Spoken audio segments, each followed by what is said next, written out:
balloon start rising from the surface of the earth. The ascension rate is constant and equal to v not. Okay, तो एक balloon है जो कि अर्थ के surface से start होता है और उसकी एक कांस्टेंट वेलोसिटी से वो ऊपर मूव करता है which is v not. So we can make the diagram of this situation. Okay, फिर क्या करता है कि due to the wind the balloon gathers the horizontal velocity. Okay, तो the wind is moving in this direction and because of that it gets a horizontal velocity component. तो velocity का एक horizontal component इसके पास आ जाता है, वो है v x is equals to a y. ये क्या है हमारा वी वाई कंपोनेंट. भाई वाई डायरेक्शन में हमारा ये component is equals to v naught है और एक्स डायरेक्शन में वेलोसिटी का कंपोनेंट ए वाई है. वेयर ए इज़ कांस्टेंट, ये कांस्टेंट वैल्यू है, and y is the height of the ascent. So this y is, ये हाइट है इस एक्सेंट की, कितना ऊपर ये जा रहा है.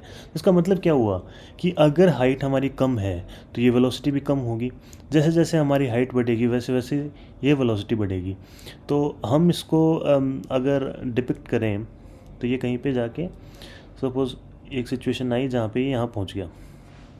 ओके, सो हम वेलोसिटी वेक्टर को किस तरीके से लिख सकते हैं कि हमारा वेलोसिटी वेक्टर जो है वो है is equals to, in x direction what is our velocity a y x cap plus v naught is in y cap direction. ऐसा लिख सकते हैं. तो ये हमारा वेलोसिटी वेक्टर हो गया. ठीक है, अब हम बात करते हैं आगे क्या पूछा गया. Find how the following quantities depend on the height of the accent. ये जो क्वांटिटीज़ हैं ये हमारे हाइट जो है एक्सेंट की, जो कि हमें दे रखी है is equals to y which is variable definitely. इस वेरिएबल वाई के ऊपर हमारी ये क्वांटिटीज़ कैसे डिपेंड करेंगी ये पूछ रहा है. पहली चीज़ तो the horizontal drift of the balloon. तो हॉरिजॉन्टली ये कितना ड्रिफ्ट करेगा, मतलब यहाँ से लेके ये जो डिस्टेंस है ये किस तरीके से डिपेंड करेगा ये डिस्टेंस इस वाई के ऊपर. पहला ये सवाल है. इसको सोल्व करने के लिए देखिए हमारे पास वेलोसिटी दे रखी है, हमें वेलोसिटी एक्स डायरेक्शन में भी पता है, हमें वेलोसिटी वाई डायरेक्शन में भी पता है. अगर एक्स डायरेक्शन में हमें ड्रिफ्ट पता करना है तो हमें वेलोसिटी का एक्स कंपोनेंट देखना होगा. V x is equals to a y. Okay, velocity का एक्स कंपोनेंट हमारा क्या होता है, d change in x upon d t is equals to हमारा ए वाई हो गया. ठीक है, d x is equals to क्या हो गया ए वाई डी टी. अब ये ठीक है, अगर हम एक्स कंपोनेंट निकालना है तो वी नो दैट हम इंटीग्रेट कर देंगे बोथ द साइड्स और यहाँ पे हम एक्स कंपोनेंट निकाल लेंगे. लेकिन इस डायरेक्शन में अगर हम इस जो राइट हैंड साइड में अगर देखें इंटीग्रल, तो यहाँ पे विद रिस्पेक्ट टू टाइम हम इंटीग्रल निकाल रहे हैं और हमारी वेरिएबल जो वैल्यू है वो है y. हमें इसको t के फॉर्म में लिखनी पड़ेगी इन केस अगर हमें t का इंटीग्रेशन करना है. विद रिस्पेक्ट टू टाइम हमें अगर इंटीग्रेशन करना है तो y को t के फॉर्म में लिखना पड़ेगा. ठीक है, देखते हैं. तो जो ये हमारी वर्टिकल वेलोसिटी है ये हमारी v नॉट है और ये जो हाइट है ये हमारी बेसिकली y है.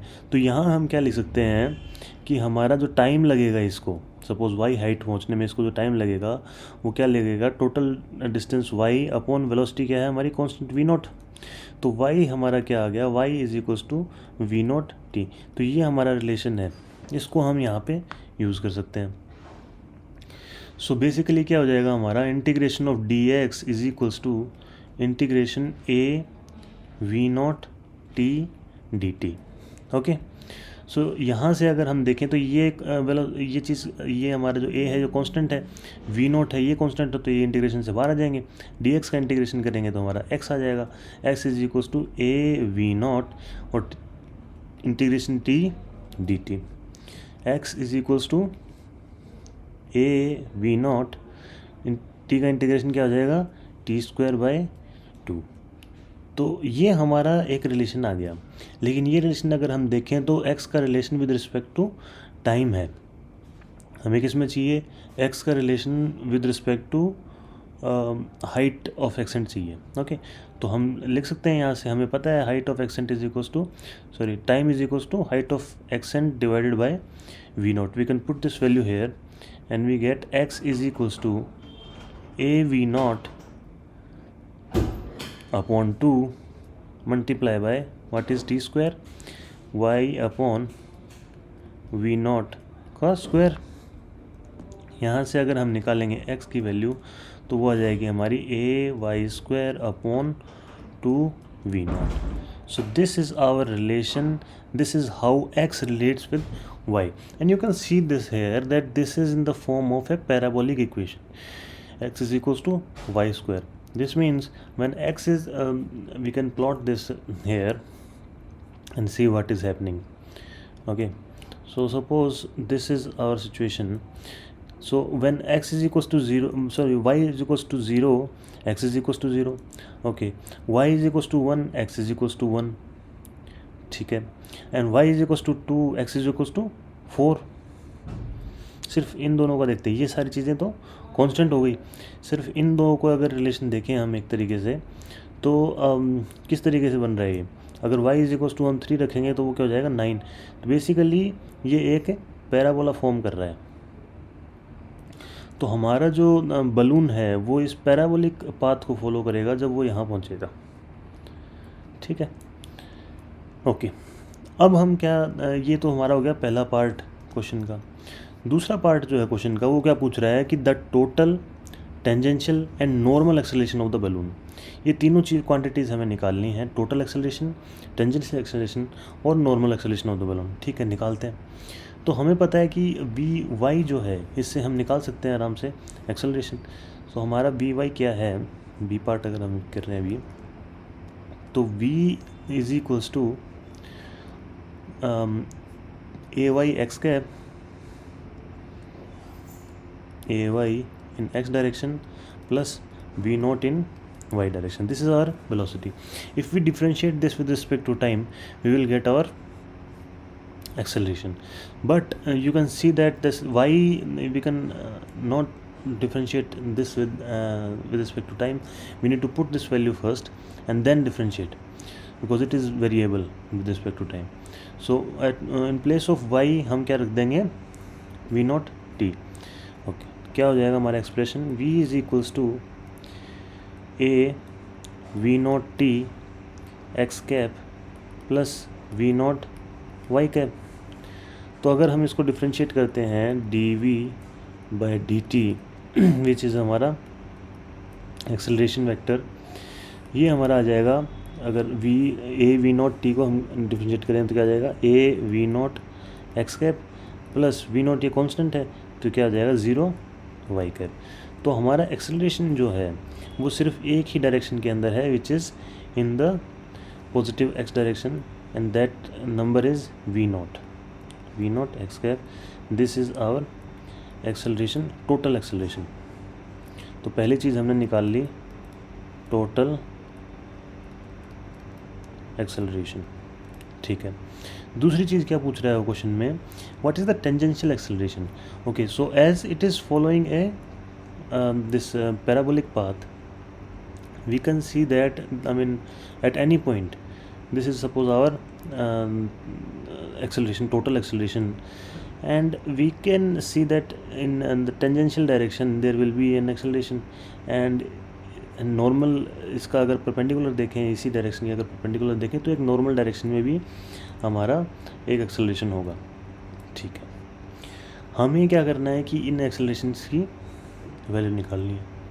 ठीक है, तो अगर हम ये हमें ये भी पता है कि इस वेलोसिटी वेक्टर जो है वो हमेशा ये टेंजेंशियल डायरेक्शन में होगा हमारे इस पाथ के. तो बेसिकली हमें हमारे एक्सेलरेशन की वैल्यू इस वेलोसिटी की डायरेक्शन में निकालनी है. ठीक है, निकालते हैं. एक चीज़ अगर आपको पता हो तो कभी मान लो दो वेक्टर है हमारे पास, एक वेक्टर ए है, एक वेक्टर बी है, और दोनों के बीच में एंगल है थीटा. अगर हमें ए को बी की डायरेक्शन में निकालना है तो we simply say that a cos theta. जैसे हम कंपोनेंट्स में तोड़ते हैं, ब्रेक करते हैं, वही चीज़ होती है इसमें। अगर इन दोनों के बीच में एंगल थीटा है तो we say a cos theta will be in the direction of this b vector. Okay, but the thing is कि हमें ये थीटा पता नहीं है इसमें, इस सिचुएशन के अंदर हमें ये थीटा नहीं पता। Okay, can we eliminate this somehow, let's see. तो अगर हम देखें कि a vector dot b vector, dot product करते हैं हम दो वेक्टर्स का, तो वो हमारा क्या होता है, magnitude of a magnitude of b times cos theta. यहाँ से बी को हम नीचे ले आए तो क्या हो जाएगा हमारा, a dot b upon magnitude of b is equals to a cos theta.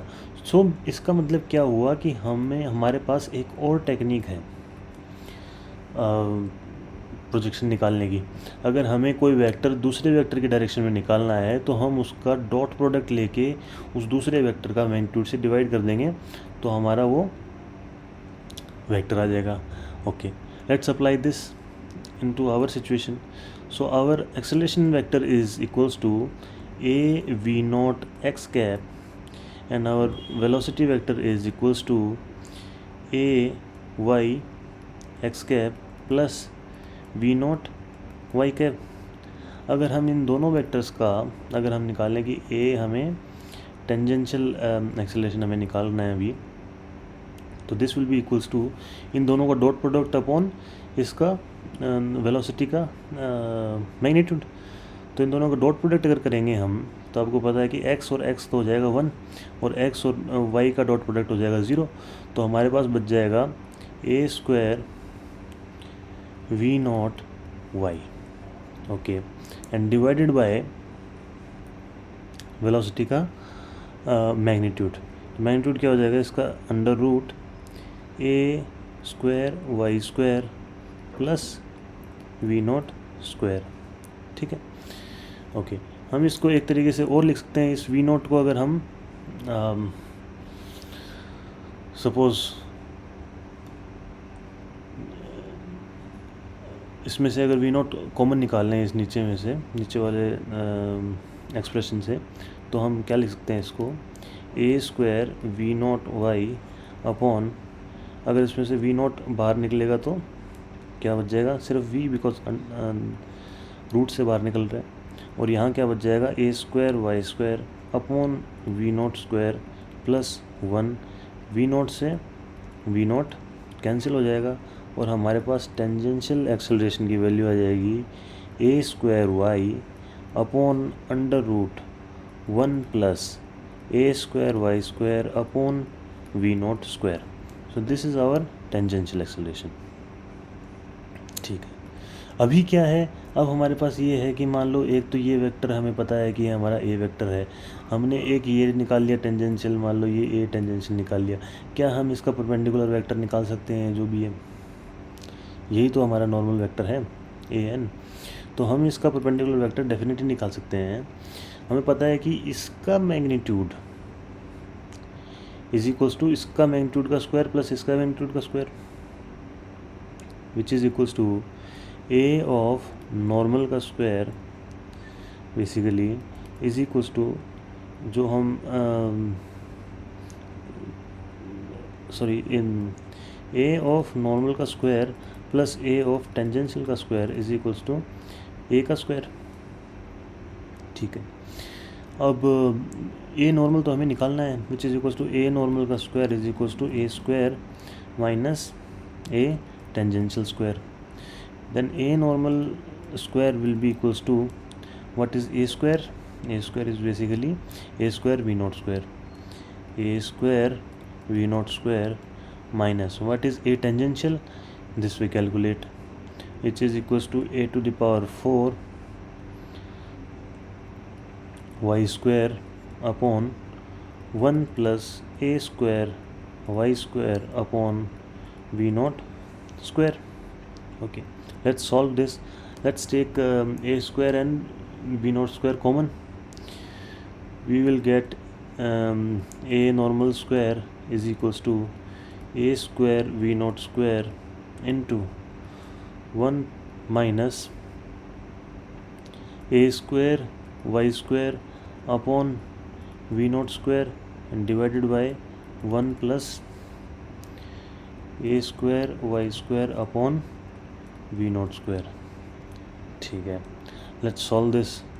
Which will be equals to a n square is equals to a square v naught square multiply by, if we take the LCM and multiply the whole quantity with 1, then we will get 1 plus a square y square upon v naught square minus a square y square upon v naught square divided by 1 plus a square y square upon v naught square.